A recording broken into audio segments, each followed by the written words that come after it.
नमस्कार, मैं Rakesh Tiwari PVP news से।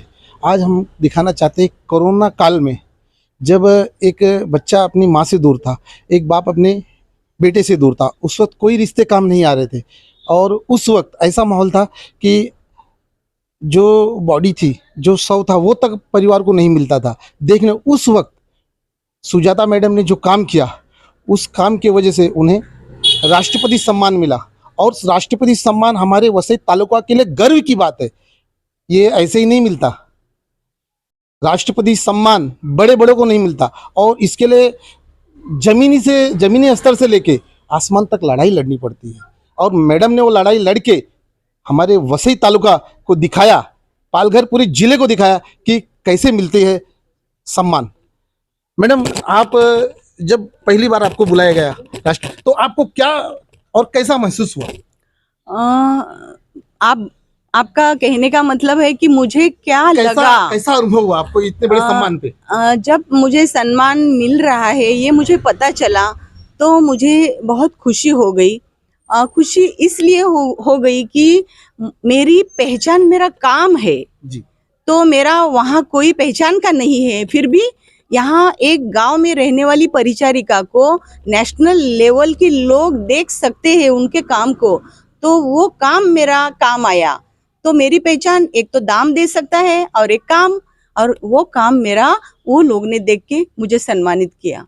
तो मुझे लगा कि आज मैं जो समाज में, जिस समाज में बड़ी हो गई, पली हूँ, जिन लोगों ने मुझे ब्लेसिंग दिए हैं, जिन लोगों ने मुझे सपोर्ट किया है, उसमें पूरा हमारा चैनल है कि जहाँ मेरे पालघर डिस्ट्रिक्ट मुख्यालय, वहाँ के हमारे जिला आरोग्य अधिकारी से लेके हमारे तालुका अधिकारी है, वहाँ से लेके मेरे मेडिकल ऑफिसर है, मेरी जो हॉस्पिटल की पूरी टीम है, मेरी रूट लेवल पे जो आशा वर्कर है, तो मुझे लग रहा था कि ये सब सम्मान के दावेदार वो सब लोग भी है और सिर्फ ये प्रातिनिधिक मैं ले रही हूँ। मैडम, जब आपने सम्मान ग्रहण किया तो आपके परिवारजनक, आपके कनिष्ठ, आपके मित्र और आपको जिन्होंने इस पद तक आने के लिए इस सम्मान, उस वक्त उनके लिए आप क्या कहेंगी? सर, जब ये कोई बात होती है कि ऐसी घटना घटती है तो लोग बोलते हैं कि उनको कैसे मिला, आप कहाँ से पहचान लेके गए, लेकिन जब मेरा नाम आया तब सब लोगों ने एक ही बात बोली कि मराठी में कि योग्य व्यक्तीला योग्य पुरस्कार। मतलब उनको पता था कि जो व्यक्ति काम कर रहा है दिल से काम कर रहा है, उनको तो वहाँ बैठना ही है, क्योंकि कोरोना में एक क्राइटेरिया था कि वो बीमारी अच्छे को भी छू सकती थी और उस टाइम मेरा उम्र था 55-56 और एक क्राइटेरिया था कि 50 एज वाले लोग काम नहीं करेंगे, घर पे रहेंगे, और दूसरी एक क्राइटेरिया था कि अगर आपको कोई बीमारी तो आप नहीं जाएंगे। लेकिन मैं एज अ सीनियर आरोग्य सेविका थी और युद्ध का जंग लड़ गई थी, वहाँ पे सब शुरू हो रही थी हमारी युद्ध की तैयारी, और अगर मैं घर में रहूं तो मेरी जनता क्या करेगी। वो उस टाइम पे मुझे कैंसर, मैलिग्नेंट कैंसर हुआ था, बीमारी बोलो तो मुझे 2012 में मैलिग्नेंट कैंसर, मेरी 5 बड़ी शस्त्रक्रिया हुई थी, केमो हुए थे, रेडिएशन हुआ था और मुझे तो ये सब करना ही नहीं था। लेकिन मैंने सोचा अगर ये कार्य ईश्वर का है, ईश्वर मुझे संधि दे रहा है, तो जो भी होना है वो ईश्वर करेगा। और उस टाइम हम लोग ने कमर कस के हम ग्राउंड लेवल पे आए, हम लोग ने RT-PCR तक किए, कोरोना पेशेंट के RT-PCR किए, कहाँ कैंसर और कहाँ उम्र का सोचना है। जब अगर हमारे पास कैलिबर है, नॉलेज है और वहाँ मैन पावर नहीं है और हमारे सब वरिष्ठ नेता काम पे लगे हैं, तो हम घर में नहीं बैठ सकते। और वही किया कि वो जो मेरी परीक्षा थी, अग्नि परीक्षा, उस वक्त मैं उनके काम आई और मुझे लगता है कि मुझे इसी काम से सराहा गया हो। मैडम, काम करते हुए कभी आपको अड़चन भी आई होगी, तो उस वक्त जैसे कि पाटिल साहब ने आपको मदद किया था, ऐसे कुछ लोगों ने आपको मदद किया था, क्या क्या मदद मिली थी आपको? जी हाँ, पाटिल साहब के बारे में पहले भी मैं कह चुकी हूँ कि नाम के लिए वो एक राजकारणी है, लेकिन हमारे समाज के लिए वो समाज भूषण है और इसकी पहचान पूरी दुनिया ने देख ली है। कोविड में जो शस्त्र चाहिए, अगर युद्ध की जंग छेड़ गई है तो जो शस्त्र चाहिए वो नहीं है तो आप क्या कर सकते हो। लेकिन उन्होंने देखा दूरदृष्टि से कि यहाँ मुझे लड़ना है, मुझे इनके साथ बैठना है, इनकी कमियां को देखना है। उन्होंने हमको शुरू से मनोबल देते आए। उन्होंने बोले कि तुम्हारे पास हथियार क्या चाहिए, चाहिए क्या, प्रोटेक्शन ना। उन्होंने सब प्रोटेक्शन के हमारे इक्विपमेंट थे वो हमको प्रोवाइड किए। वहाँ के रुग्णों को ले जाने के लिए ट्रांसपोर्टेशन की व्यवस्था की, लोगों को कोविड सेंटर तक पहुँचाया, वहाँ लोगों का रहना खाना पीना वो सब उन्होंने देखा।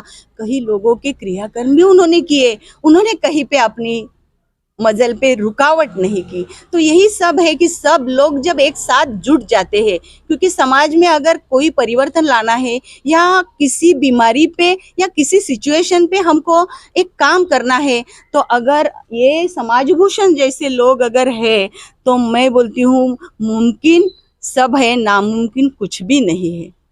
मैं पाटिल साहब से पूछना चाहूँगा, पाटिल साहब, जब कोरोना का समय था, एक मित्र छोड़िए, परिवार, सगे रिश्ते नाते लोग सामने जाने को तैयार नहीं थे। उस वक्त कोरोना काल में आपने लोगों की मदद की, उस वक्त आपको कैसा व्यतीत हुआ और कैसा महसूस हुआ और आपने क्या मदद की? मैं पहले ही बोल चुका है कि कोरोना होने के बाद में जो डर पैदा होने लगे कि घर में भी एक में को हाथ मिलाना भी धोखा है, जी, तो वो हिसाब से मैं आपको बोला कि जब हमारे सदानंद महाराज ने जो काढ़ा निकाला, वो हमको बोले कि ये काढ़ा रोज सुबह पी जाने का, तो कोई डरने का बात नहीं। तो वो काढ़ा पीने के बाद में हमारे दिल से डर ही निकल गया था कि कोरोना वाले के पास में जाएंगे या कोरोना वाला गलती से मेरे पास भी आएगा तो मेरे को कुछ होएगा। वो डर जाने से हम ये कार्य कर सके।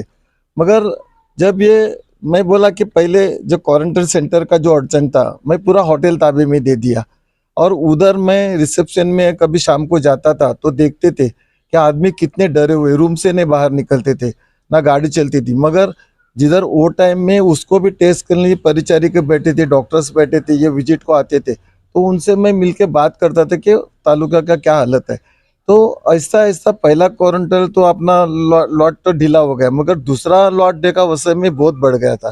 तो बढ़ने के बाद में जब महानगर पालिका में जो पेशेंट ओवर ड्यू हो गए और प्राइवेट हॉस्पिटल के जिसको उसको कुछ इलाज का मालूम नहीं था, वो मैं तो बोलते हैं कि वो बिजनेस करने का मौका उसने छोड़ा नहीं। कोई हॉस्पिटल वाले ने, कोई तो बहुत सेवा अच्छा किया, मगर वो टाइम में जब ग्रामीण में हम बोलता हम पेशेंट लेंगे नहीं, तभी इधर जो कॉलेज है जीजू कॉलेज, वो कलेक्टर साहब ने आदेश दिया तहसीलदार को, तहसीलदार ने बोले कि उधर क्वार्ट बिट लाया, मगर उनको जो क्वार्ट का सुविधा स्टैंड करने के लिए उधर पूरा हॉस्पिटल में उसका जो हॉस्पिटल का जो सुविधा है वो देने के लिए जो प्रॉब्लम थी, मैन पावर नहीं थी।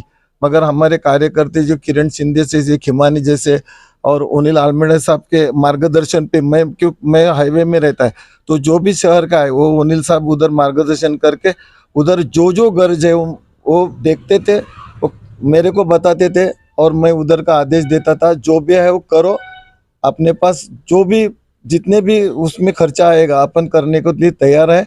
मगर किसको भी पेशेंट को तकलीफ नहीं होना मांगता है, डॉक्टर को तकलीफ नहीं हो, परिचर्या को तकलीफ नहीं होना मांगता है। वो देखो इंसानियत का काम करो। और वो सब मैडम ने बोला कि उधर एम्बुलेंस रखी, जो भी सुविधा है उसका शुरू में डीजल पेट्रोल का खर्चा है, उधर खाने का खर्चा है, जो भी है वो करो, मगर मनोबल मत तोड़ो किसका। तो मनोबल नहीं तोड़ने से वो कॉलेज में जो सुविधा हो गई उस वसय में नंबर 1 की सुविधा हो गई।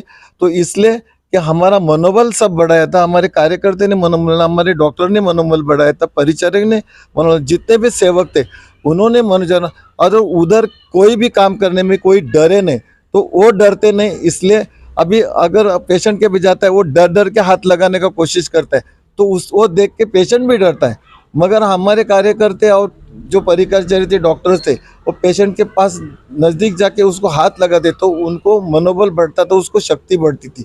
वो जितना कार्य हुआ है, वो कार्य का जो मैडम का सम्मान हुआ है आज, वो मैं समझता है कि पूरा हमारा वसय का पूरा परिचर्या का जितना भी आरोग्य डिपार्टमेंट है उनका सम्मान हुआ है। और हम बहुत गर्व की बात है कि मैडम ने जो बताई कि जब से वो काम पे लगी तो काम से लगे कि भाईंदर का नियोजन दिया कि वो टाइम में खेड़ूत गांव में लेडीज जाना बहुत तकलीफ और आदिवासी को समझाना बहुत तकलीफ था जो वो अंधश्रद्धे में ज्यादा डूबे होते कि भगत पे जाएंगे, उधर हाई शाशु करेंगे, उसका तिलक लगाएंगे, बड़ा ये अच्छा होएगा। मगर मैडम ने जो कार्य किया उसका मनोबल बढ़ाने का और ये अंधश्रद्धा उसके मन से निकालने का ये कार्य होना जरूर है। इसलिए जो भी मैडम का सम्मान हुआ उसका ग्राउंड लेवल से जो काम था उसको मालूम नहीं कि बाद में कोरोना आएगा फिर अपने को ये ड्यूटी करना पड़ेगा, मगर उसने फाउंडेशन ही अपना मन का ऐसा डाला था कि जो अपने को सेवा करना है और कोई भी युद्ध आएगा उसके लिए लड़ने को तैयार है। ये इसलिए मैडम का जो पुरस्कार हुआ वो जो शुरू से मनोबल उसका था, जो ध्येय था वो ध्येय के हिसाब से उनको मिला है। और मैं धन्यवाद देता हूँ कि मैडम के हिसाब से हमारा वसई का नाम रोशन हुआ।